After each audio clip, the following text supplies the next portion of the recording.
We're going to do our February wrap up. For the month of February, I read a total of 16 books. So that is a mixture of ebooks, audiobooks, and physically reading some. So we're just going to go through them. I'm going to tell you what I rated them, just a few thoughts, because a lot of them I want to say I did some video reviews already for. So we're going to try and keep this a little short. You know what I'm saying? Let's start with the first one. I'm going to do these two together because they are part of the same series. So in the month of February, I went through Barbarian Mine and Barbarian Prize. I want to say this is book 4 and 5. So this is Barbarian Mine and this is Barbarian Prize. These are, like I said, books 5 and 6 in the Ice Planet Barbarian series.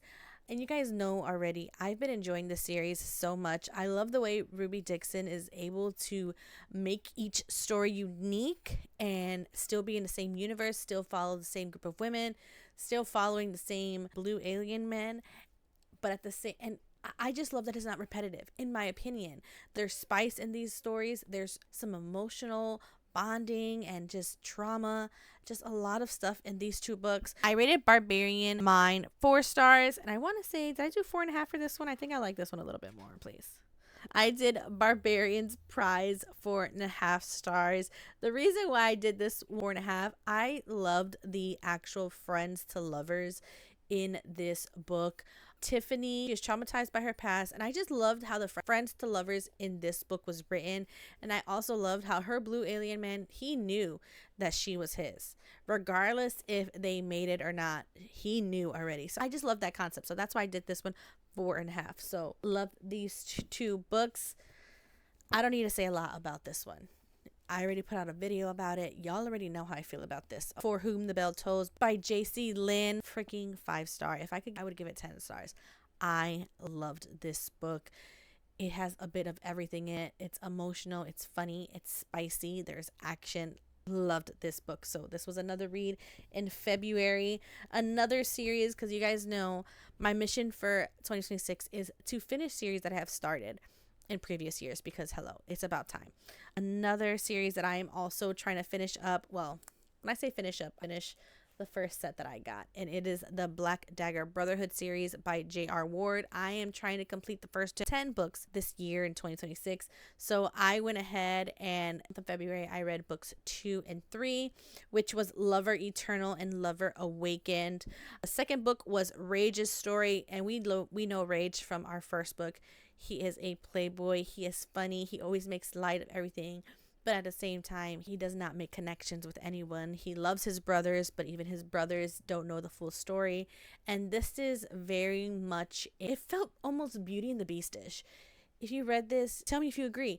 It was very Beauty and the Beast-ish in a sense, but with vampires and for adults. So I did love Rage's story. I want to say, what did I give this book? I don't remember. I think I gave it 4.5. I gave it 4.5 stars. Loved it. Listen. This is Lover Awakened, and this is Zadis' story. We knew Zadis from book 1, obviously. He is the broody.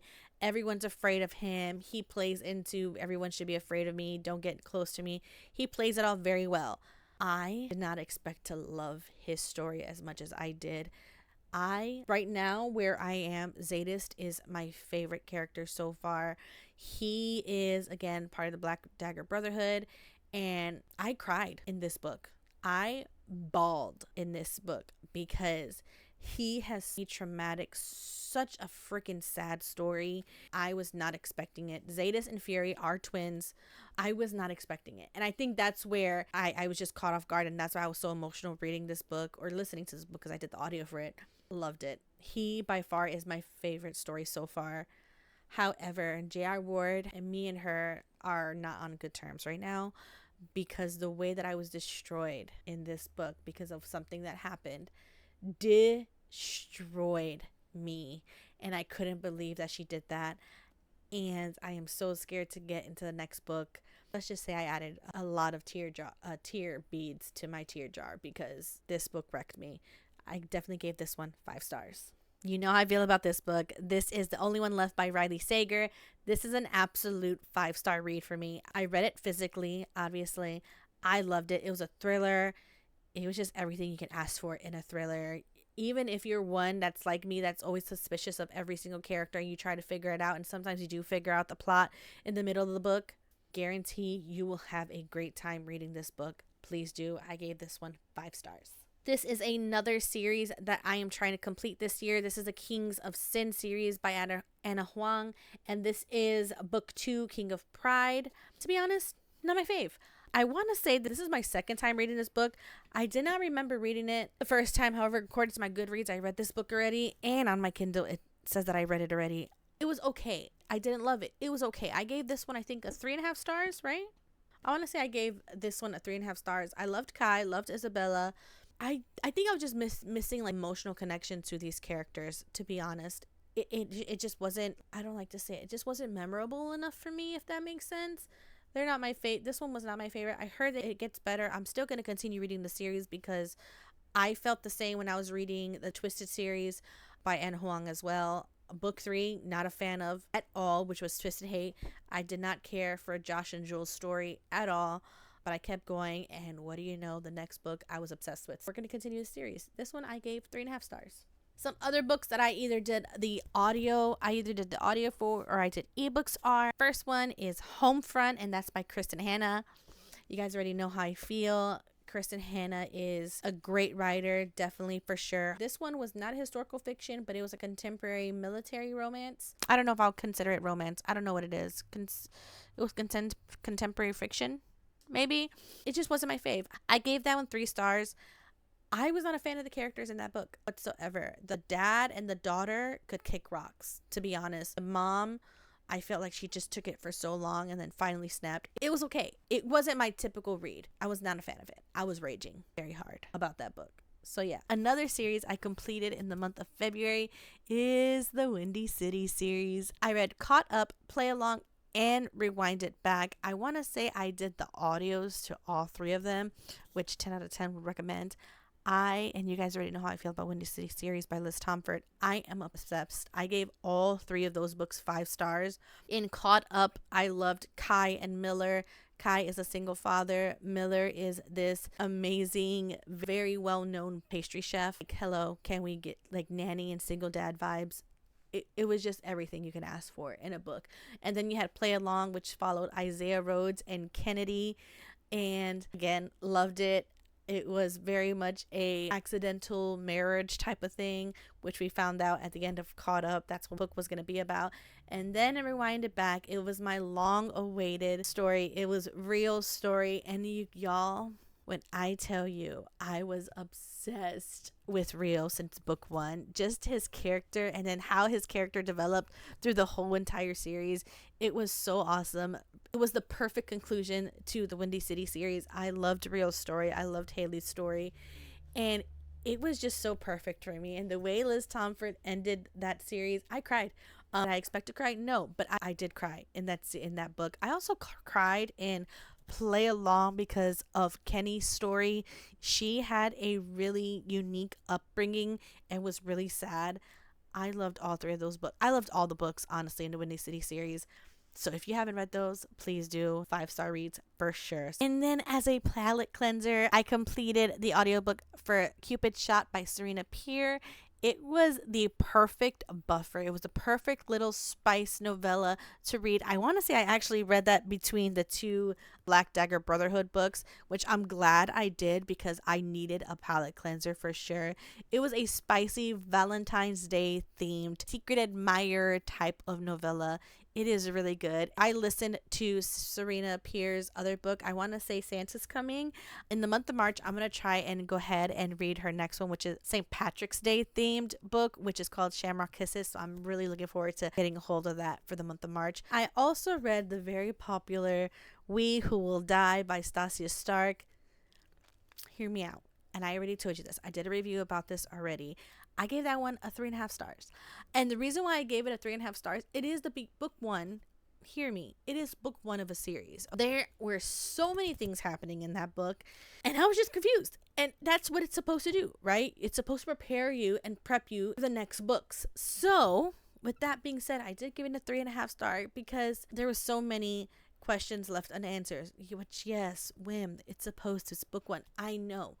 But that's just me. I was just like, oh, I might as well have just waited for book 2 to come out so I could get more of the story. I do want to know what happens next. When the next book comes out, I will read it.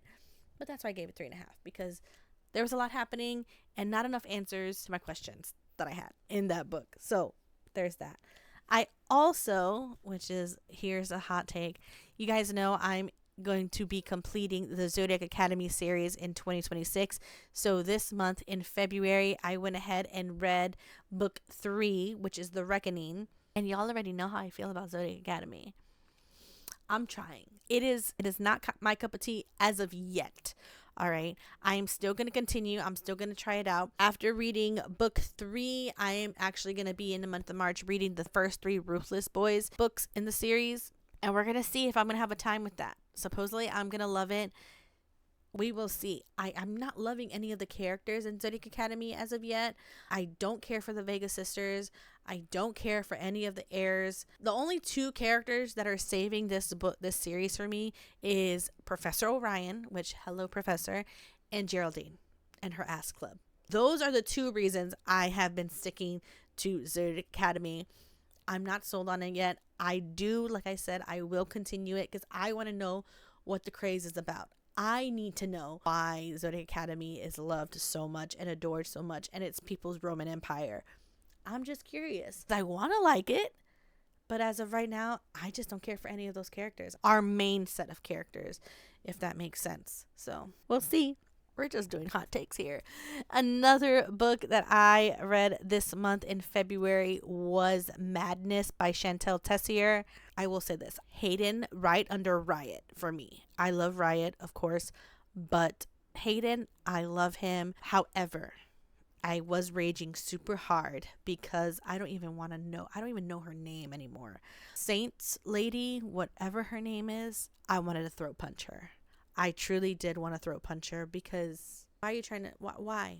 I was raging. I was raging so hard about that whole situation with Hayden and the relationship that they all had going on. It was just really messy and I didn't appreciate it. Now, you know me. I love me a right choose.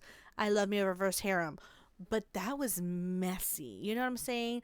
And I'm a girl's girl too. So for her to do what she did, and if you know, you know, for her to do what she did, I was like, oh, she's not a girl's girl.